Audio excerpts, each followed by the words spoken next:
As a leader, have you ever just felt like you're carrying the weight of the entire team on your shoulders? Well, today we're going to dig into a hidden dynamic that might be the very thing that's draining your energy and holding your whole team back. And more importantly, we're going to discover a revolutionary way to fix it. So let's start with the kind of provocative question, all right? How many consumers are on your team? Now, I'm not talking about customers. I'm talking about people on your team who just seem to soak up energy, time, and resources without really contributing back. Just take a second and be honest with yourself. Who pops into your head? And see, that first question, it immediately leads to a tougher one, a much more personal one. If you can name some consumers on your team, then you've got to ask, who's enabling them? Or let's put it another way, who's the rescuer? Because here's the thing, you can't have one without the other. It's a package deal. And this whole dynamic, we call it the rescuer-consumer trap. It's this cycle that so many of us, with the best intentions, fall right into. Some of us start carrying responsibilities that just aren't ours to carry. And yeah, it feels helpful, it feels good in the moment, but what it's really doing is enabling. And it creates this loop that just exhausts everyone involved. So what's really going on here? To find the answer, we have to dig a lot deeper than just looking at what people are doing. We've got to look at the very foundation of our teams, the ground everything is built on. Now, you've probably heard what the big leadership experts say, right? John Maxwell talks about how the leader is the lid, setting the ceiling for the team's potential. Liz Wiseman draws that line between diminishers and multipliers. And that's all fantastic wisdom, and it tends to put the responsibility squarely on us, the leaders. But what if blaming ourselves as the leader is only part of the story? What if there's something much, much deeper going on? Through years of working with all kinds of teams, we've started to see a more fundamental truth emerge.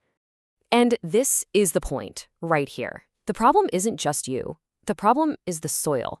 It's the environment, it's the culture, it's the very ground your team is planted in.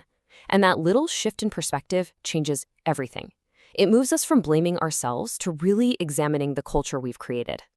So what does this unhealthy soil actually look like?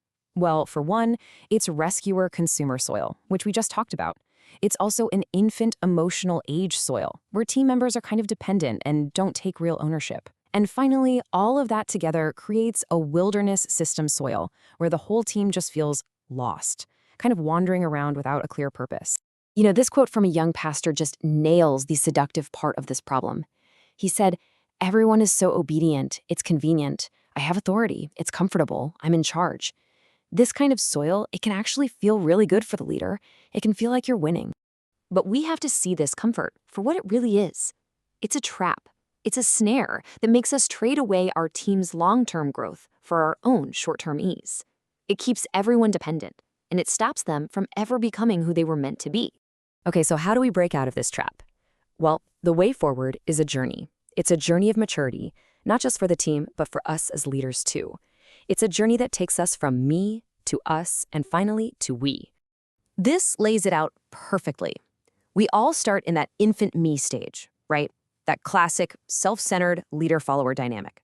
Then, hopefully, we mature into the child-us stage, where it's a real team. We start seeing others. But the ultimate goal, the place we're aiming for, is that adult we stage, a multiplier culture where everyone is united by a shared mission that's bigger than any one of us. And what's so cool is that this journey of maturity completely transforms the structure of our teams and our organizations. It builds something incredibly powerful, a real, genuine culture of accountability.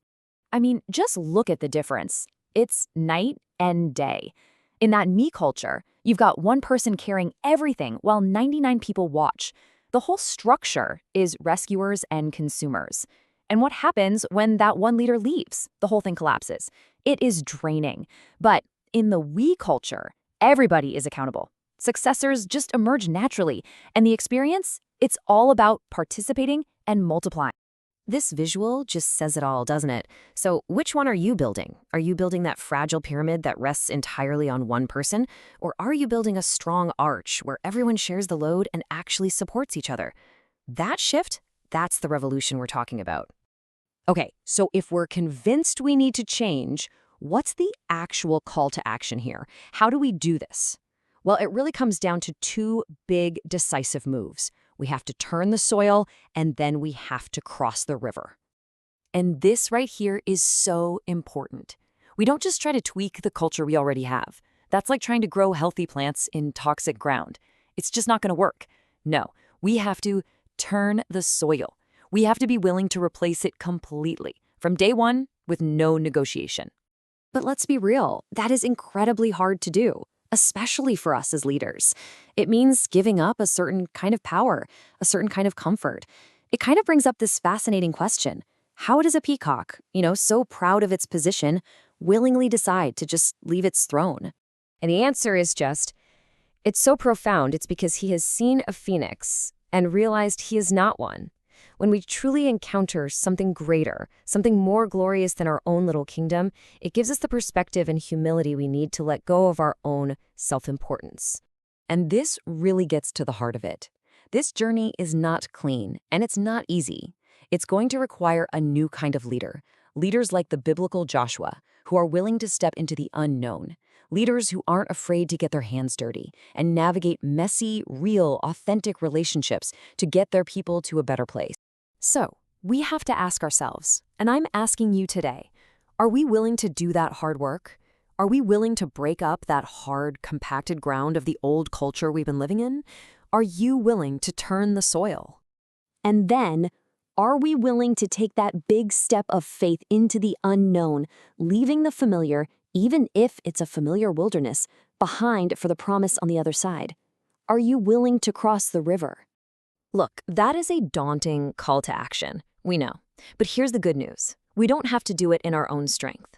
There's this ancient promise that was given to a leader facing this exact kind of unknown, and it's just as true for us today. Be strong and courageous. Don't be afraid, because you are not alone on this journey. So what's your next step? This journey looks different for everybody. For us, one of our next steps is a bilingual training initiative we're planning in Vietnam. But for you, it might just be starting a conversation with your team. Or maybe it's just looking in the mirror and asking, am I a rescuer? Whatever that first step is, we just want to encourage you. Take it. Begin the hard but incredibly rewarding work of turning the soil.